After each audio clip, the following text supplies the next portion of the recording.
अब सोचिए जरा, शहबाज शरीफ कैसे बोल रहे थे स्वतंत्रता दिवस के मौके पर और सिंधु जल की बात कर रहे थे। सलाल डैम की तस्वीरें आप देख रहे हैं, तिरंगे के रंग में रंगा है, तिरंगे की रोशनी में रंगा है। सलाल डैम ये वही डैम है जहां से पानी कभी ज्यादा छोड़ा जाता है तो पाकिस्तान में तबाही आ जाती है, पानी रोक दिया जाता है तो सूखा पड़ जाता है। सिंधु जल समझौता रद्द होने के बाद से भारत अपने हिसाब से बांध खोल रहा है और बंद कर रहा है, यही पाकिस्तान को साल रहा है। शहबाज शरीफ आज भी आजादी दिवस के दिन भी सिंधु जल समझौता और पानी की बात कर रहे थे। तो देखिए, जब हिंदुस्तान जश्न आजादी में डूबा हुआ है तो पाकिस्तान अपनी हरकतों से बाज नहीं आ रहा है। एक बार फिर पाकिस्तान ने गीदड़ भभकी दी है। इस बार यह हिमाकत पाक के पीएम शहबाज ने की। पाक की आजादी पर भाषण देते हुए शहबाज ने कहा, पाकिस्तान के हिस्से के पानी पर समझौता नहीं होगा। अगर किसी ने पानी रोकने या कम करने की कोशिश की तो पाकिस्तान की ओर से मुंहतोड़ जवाब दिया जाएगा। शहबाज ने धमकियां इस्लामाबाद में खड़े होकर दी हैं, वो भी इसलिए क्योंकि भारत ने सिंधु जल संधि निलंबित कर दी थी। अप्रैल 2025 में पहलगाम हमले के बाद यह एक्शन लिया गया, जिससे सिंध और बलूचिस्तान प्रांत में गंभीर जल संकट हो गया। हालत यह है, करीब 10 करोड़ आबादी पर असर पड़ा है, किसानों को नुकसान हुआ है। जबकि बारिश में अचानक पानी छोड़ दिया जाता है तो पाक में बाढ़ आ जाती, क्योंकि भारत ने पूर्व में चेतावनी दी और डेटा शेयरिंग बंद कर दिया और वहां नदियों का जलस्तर और जान माल का खतरा बढ़ गया। और इसी वजह से बौखलाए पाक पीएम युद्ध की धमकी दे चुके हैं। पाक के मंत्री भी भारत के खिलाफ जहर उगल चुके हैं। लेकिन अब शहबाज बोले, पाक पड़ोसियों के साथ शांति चाहता है, लेकिन उसकी शांति की इच्छा को कमजोरी मत समझना। शांति का झूठा ढिंडोरा पीटने वाले शहबाज ने गीदड़ भभकी दी, कहा भारत सही रास्ते पर आए, नहीं तो सीधा जवाब मिलेगा। उन्होंने कहा कश्मीर पर पाक का रुख कभी नहीं बदलेगा। शहबाज ने एक बार फिर मुनीर की तारीफ में भी कसीदे पढ़ दिए। झूठा दावा किया कि मुनीर के नेतृत्व में पाक ने जीत हासिल की है। तो ये हाल होता है पाकिस्तान का। देखिए, कभी डैम बंद कर दिया जाता है, कभी पानी खोल दिया जाता है। आइए अब आपको सुनवाऊं, सुनिए क्या कुछ कह रहे हैं शहबाज शरीफ, और उन्हें राष्ट्रपति द्रौपदी मुर्मू ने अपने संबोधन में भी जवाब दिया। आतंकवाद के विरुद्ध वो ऐतिहासिक ऑपरेशन भारतीय सेनाओं की अचूक क्षमता का प्रमाण है। आतंकियों और उनके समर्थकों को ये कठोर संदेश दिया गया कि वे चाहे कहीं भी जाकर छिप जाएं, लेकिन उन्हें अपने किए की सजा जरूर मिलेगी। आतंकवाद को संरक्षण देने वाले देश के साथ अतीत में की गई सिंधु जल संधि का निलंबन करना हमारे देश के विशेषकर किसानों के हित में एक निर्णायक कदम है। भारत ने सिंध ताश मुआहदे को एकतरफा और गैर कानूनी तौर पर मुअत्तल करके खुद को अमन का दुश्मन साबित किया है। मैं बाशगाफ अल्फाज में ऐलान करता हूं कि पाकिस्तान के पानी की एक एक बूंद हमारी रेड लाइन है। भारत राह रास्त पर ना आया तो उसे राह रास्त जवाब दिया जाएगा। हाँ, हमारा खून ना, हम तो यही तो कहते आए हम कि हमारा खून चूसा गया। शुक्र है नवाज शरीफ साहब को अकल आई। ये हम लोगों का खून चूसा गया है, ये हमारी दरियाएं हैं। कहने के लिए तो पाकिस्तान वाले कहते हैं हम कश्मीरियों के बड़े हमदर्द हैं, लेकिन जब पानी पे बात आ जाती है तो उनकी हमदर्दी गायब हो जाती है। तो चलिए, अच्छा उन्होंने कहा कि ड्रॉप ऑफ ब्लड, सही कहा उन्होंने, ये हमारा खून चूसा गया है। और अब वो इंडस वाटर ट्रीटी कैंसिल हुआ है, ये कैंसिल ही रहना चाहिए ताकि हम इस पानी का सही इस्तेमाल करें। और अब आपको बताऊं, पाकिस्तान का हाल आपने देख लिया, पाकिस्तान का रोना आपने देख लिया, भारत की तैयारी कैसी है वो देखिए। ये उधमपुर की तस्वीर आप देख रहे हैं। उधमपुर में बच्चियां नकाब में थी, हाथ में तिरंगा लिए हुए।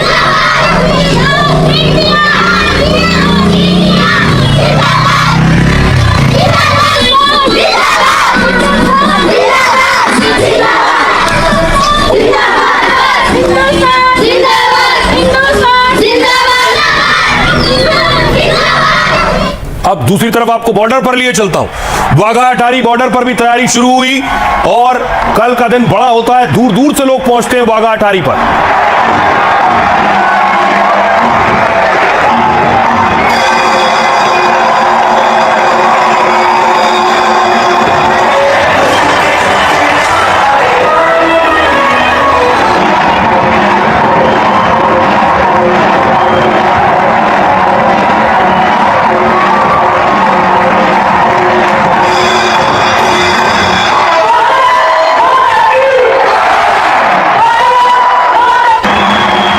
अब देखिए, भारत में सुरक्षा व्यवस्था भी चाक चौबंद कर दी गई है। ये 15 अगस्त से पहले आप देख रहे हैं, सिक्योरिटी फोर्सेस, पुलिस वालों की जिम्मेदारी बढ़ गई है, चुनौती बढ़ गई है, हर चीज की जांच परख हो रही है और चेकिंग हो रही है, गाड़ियां हो, संदिग्ध वस्तु हो या कोई जगह हो।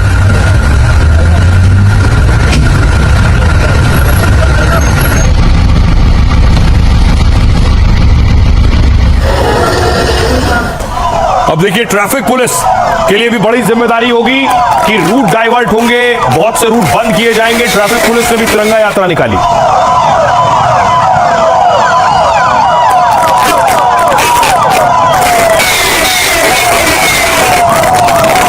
अब देखिए जरा, योगी आदित्यनाथ जो बात कह रहे थे, उनका कहने का मतलब यह था कि पीएम मोदी अगर सत्ता में उस वक्त होते तो देश अलग नहीं हुआ होता। और जो देश अलग हुआ उसका हाल देखिए क्या है।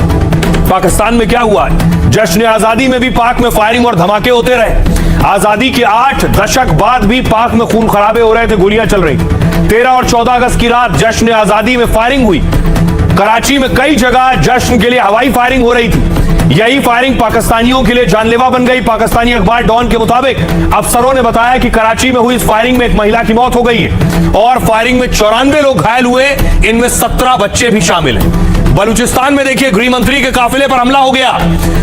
मस्तूंग में मीर जिलालुल्लाह के काफिले पर गोलियां चलाई गई और घात लगाकर हुई अंधाधुंध फायरिंग में गृह मंत्री बाल बाल बचे, लेकिन 3 सुरक्षाकर्मी समेत 6 लोग घायल हुए, जिनमें 2 गंभीर हैं। कोयटा में बलूच लड़ाकों ने सरकारी गैस पाइपलाइन उड़ा दी है। बलूचों ने विस्फोटक लगाकर रिमोट कंट्रोल से धमाका किया और इससे कई कस्बों और शहरों में गैस सप्लाई बाधित हो गई।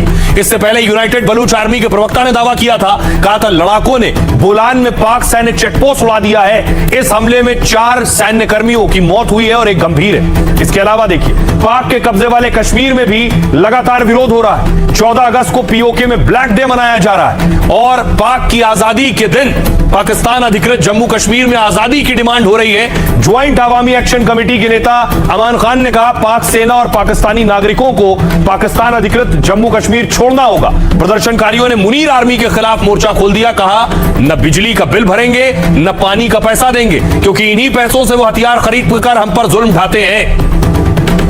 सुनिए, पीओके से जो आजादी मांग रहे हैं पाकिस्तान से, वो क्या कह रहे हैं, सुनिए।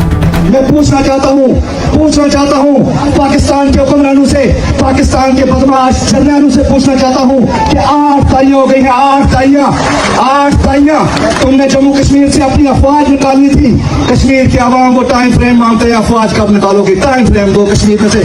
और कश्मीरियों को जम्मू कश्मीर के शहरियों को वो राय का हक दिया जाए, वो इसका स्वाब राय दिया जाए, वो हक दिया जाए, जिसका मुतालबा जम्मू कश्मीर के शहरियों का 8 तारीख से जिसका मुतालबा है और जिसका वादा कायद आज़म से लेके शहबाज शरीफ तक जिसका वादा आपके हुक्मरानों ने हमसे किया।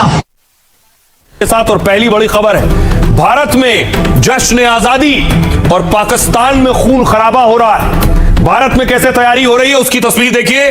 कल प्रधानमंत्री लाल किले की प्राचीर से झंडा फहराएंगे और फिर देश को संबोधित करेंगे। लाल किले पर जश्न की तैयारियां शुरू हो गई है, देखिए।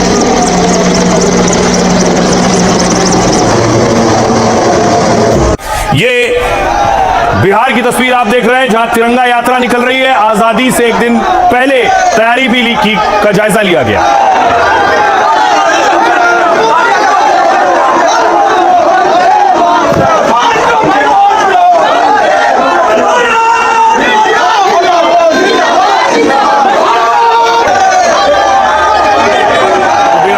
तिरंगा यात्रा निकल रही है, सम्राट चौधरी के हाथ में झंडा है, सीएम सड़कों पर निकल रहे हैं और भारत माता की जय के गूंज हो रहे हैं।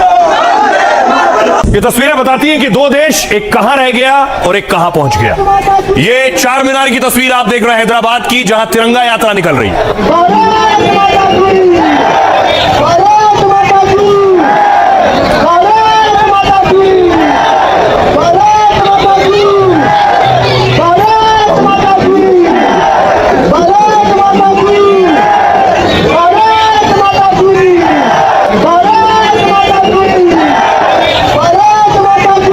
आपको जम्मू लिए चलता हूं, मदरसों की तस्वीर भी देख लीजिए। जम्मू के मदरसे में तिरंगा भी लहराया जा रहा है और भारत माता की जय के नारे भी लग रहे हैं। भारत माता की जय, भारत माता की जय। हाथ में तिरंगा दिल में हिंदुस्तान लिए ये भारत की बात करते हैं। और मैं जैसे ही भारत माता की जय कहूंगा, नारे की आवाज सुनाई दी।